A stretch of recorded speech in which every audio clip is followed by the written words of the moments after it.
Response to Open Your Mind and Die.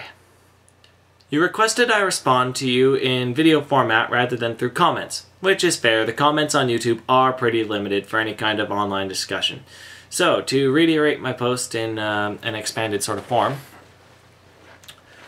you come across in your video as implying that all public education is immoral, or at least just a bad idea. Now, I understand that your video wasn't intended to be short, so I'm certain there's a lot more to your position than just that. So, you got my attention. Let's talk public education. First, I'd like to point out that the US and Canada don't really have public education.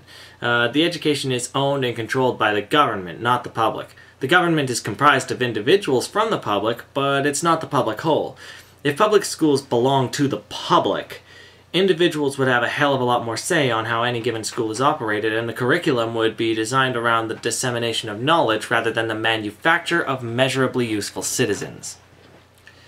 I'd also like to point out that the US is quite clearly abusing its education system. They almost always make cuts to it before anything else. They rarely update it to keep it up to date with contemporary technology and culture. Special interest groups are constantly trying to sway it into an indoctrination tool and stack marginal success upon marginal success.